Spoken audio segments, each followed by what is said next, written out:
நான் மேக்கப் போட்டு ஸ்டூடியோக்கு வந்திருக்கேன்.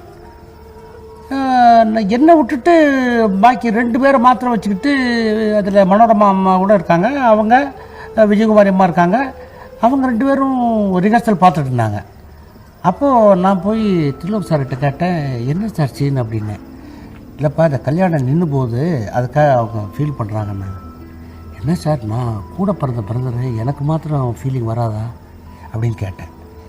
அதுக்கு அவர் சொன்னார், வரலாம், பட்டு ஒரு காமெடியன் வந்து இந்த மாதிரி சீரியஸ் சீனுக்குள்ளே வந்தால் அது ஜனங்க சிரிச்சிருவாங்க அப்படின்னாரு. இல்லை சார், அது சிரிக்காமல் நான் பண்ணுறதுக்கு முயற்சி பண்ணுறேன். ஃபிகர் எப்படி வேணா இருக்கலாம், பட் உணர்ச்சிகள் ஒன்று தானே, அதாவது அது மாதிரி பண்ணலாமே அப்படின்னு. இல்லை நாகேஷ், நான் சொன்னால் கேளுனார். நான் நல்லா பண்ணேன் சார், கொஞ்சம் தயவுசெய்து எனக்கு இந்த சீனு கொடுக்கலன்னா அப்புறம் நான் ரொம்ப டிசப்பாயிண்ட் விடுவேன் சார். ஏதாவது நடிகனுக்கு வந்து வாய்ப்பு கிடைக்கும் போது பண்ணி தீர்றேன் சார், கொஞ்சம் விடுங்க சார் அப்படின்னு. அவர் கொஞ்ச நேரம் நான் பார்த்துட்டு கொஞ்சம் மனசு அழுகி, நீ என்ன பண்ண போகிற அப்படின்னு கேட்டார்.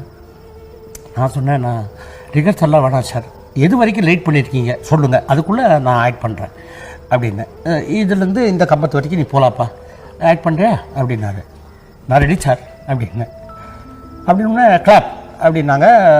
Start sound, camera, clap, action. நாங்கள் ஆக்ஷன். அக்கா அக்கா அக்கா எனக்கு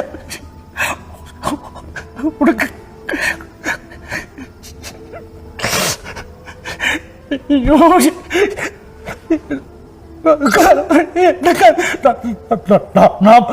நான் போய் கேட்குறவங்க எப்படி எப்படி எப்படி எப்படி கத்துறாங்க.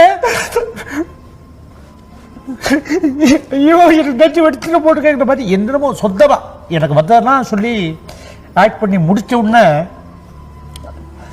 கட்டுனாரு.